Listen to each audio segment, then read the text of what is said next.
Whether you like a live tree or artificial one like this one, the addition of ribbon is also always an asset. The first thing I want to point out to you is save yourself some hassle. Buy really good ribbon. An inexpensive ribbon has its place, but you'll find that it gives you a better appearance and it's much easier to work with if you invest in a good one. This is a nice taffeta ribbon. It's wired on the outer edge. That's another asset you want to look for. In this case, I'm going to start with the back of the tree with this ribbon. Our pretty bow, which I'll show you in a minute, is going to go on the front. I have wire on just one single loop. I'm coming up to the top of the tree and I'm just twisting it on. I'm not going to the very tip top. I'm coming down, about 6 to 8 inches so that the tree doesn't look squished by the ribbon.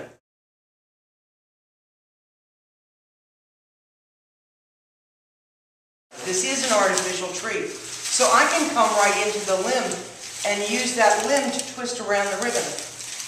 If this were a real tree, I would simply use a small piece of wire, which I would then wire onto the limb. And we just follow this pattern around as we've stretched it.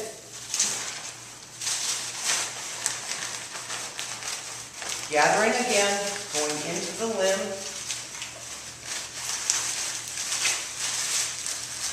and twisting the point of the limb around. Now at this point, I want to look to make sure that I will have a gather under a loop, not all my gathers lining up one underneath the next. So I'm going to give myself some distance, make my loop, come in and twist it on the limb. That sets me up for the next loop.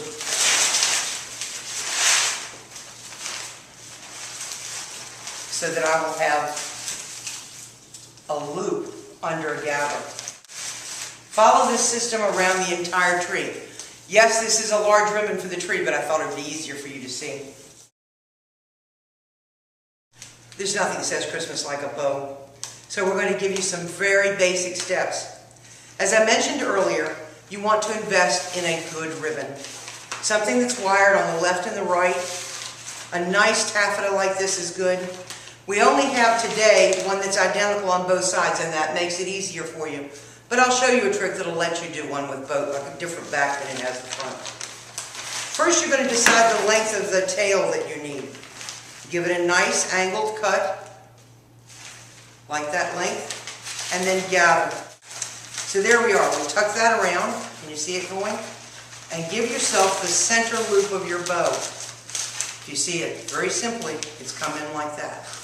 One more time, and then like that. And there's the center loop of my bow. Now, we fluff this out. If I had a different back, I would need to turn. But I don't this time. We're gathering up the size of the loop that I like in proportion to my center. And I'm just gathering it up and adding it to this wad in my hand. Spread that out. Gather up the second loop, my fourth loop, third loop, sorry, and my last loop.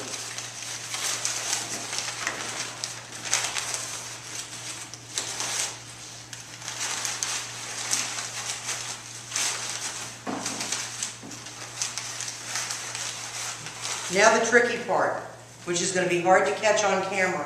I've cut myself a really large, long piece of wire. Maybe you can see it against the coat sleeve, how long it is there. I go through the center loop with the wire, bring it around to the back of the bow. Make sure it's level. Now, can you see that? You've got that in there? And I mean tight. Tight as you can get it. You want to twist this wire. Now this is going to happen, you won't see it, but I'm actually twisting the bow. Give yourself a nice twist. Fluff out your loops. Cut your other tail, and you're ready for the top of the tree.